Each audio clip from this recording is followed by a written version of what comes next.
नमस्कार friend news में एक बार फिर आपका स्वागत है। मैं हूं कमलजीत सिंह। शहडोल संभाग कितना आत्मनिर्भर, यहां पर आत्मनिर्भरता का सीधा तात्पर्य इस बात से है कि शहडोल संभाग में अभी ऐसे कौन से शासकीय अशासकीय इंफ्रास्ट्रक्चर्स आना बाकी हैं जिससे कि शहडोल संभाग के निवासियों को अपने व्यापारिक, प्रशासनिक और राजनीतिक कार्यों के लिए दूसरे संभागों पर आश्रित न होना पड़े। इस विषय पर हम लगातार प्रयास कर रहे हैं। संभाग के सामाजिक, राजनीतिक व प्रशासनिक प्रबुद्ध व्यक्तियों से मिलकर शहडोल संभाग को आत्मनिर्भर बनाने के प्रयासों और उनके सुझावों को लगातार हम आप तक पहुंचाते रहेंगे।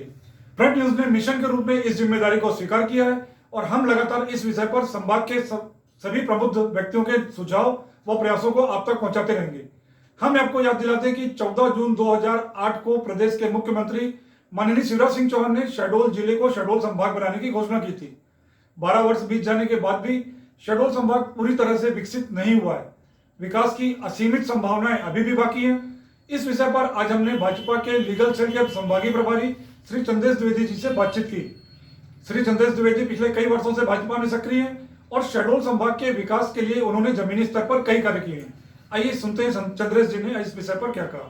देखिए कमल जी, आपने बहुत ही अच्छा सवाल किया है। शहडोल संभाग को गठित हुए 12 वर्षों का समय बीत चुका है। इन 12 वर्षों में बहुत सारी उपलब्धियां हमारे संभाग के नाम आज की डेट में गिनी जाएंगी, जिनमें प्रमुख रूप से शहडोल संभाग स्तर पर आप देखें तो यहाँ पे मेडिकल कॉलेज की स्थापना हुई, जो एक बहुत बड़ी स्वास्थ्य सेवाओं की दृष्टि से बड़ी उपलब्धि है। दूसरा, इंजीनियरिंग कॉलेज की स्थापना यहाँ पे हो चुकी है, जिसका संचालन भी शुरू हो चुका है। तीसरा है शंभूनाथ शुक्ला यूनिवर्सिटी, एक बड़ी उपलब्धि के रूप में गिनी जाती है। ये 3 बड़ी उपलब्धियाँ हमारे जिले, हमारे संभाग को मिली हैं। मुझे लगता है कि आने वाले समय में जितना तेज़ी के साथ हम लोग बड़ी बड़ी उपलब्धियों को अर्जित कर रहे हैं, आने वाले समय में एक बड़ा लक्ष्य हम अर्जित करेंगे।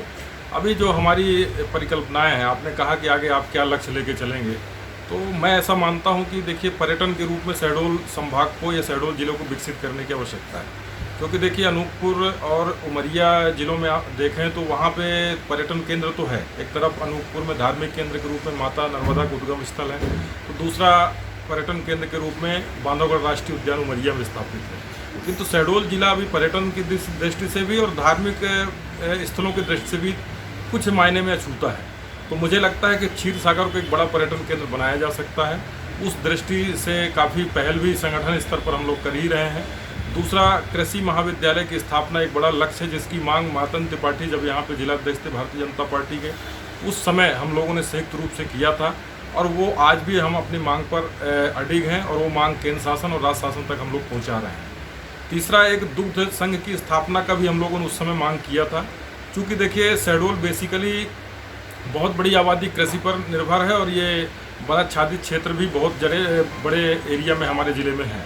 तो मुझे लगता है कि यहाँ पे एक दुग्ध संघ यदि स्थापित होगा तो डिंडौरी, अनूपपुर, शहडोल जिले का जो दूध उत्पादक लोग हैं वो सब दुग्ध यहाँ पे एकत्र होगा और पाश्चुरीकृत हो करके उस दूध से जितने भी अलग अलग पदार्थ बनाए जाते हैं उसका निर्माण हो सकेगा। एक बड़ी उपलब्धि हमारी जो है पशुपालन के क्षेत्र में हमारे जिले वासियों को प्राप्त हो सकेगी।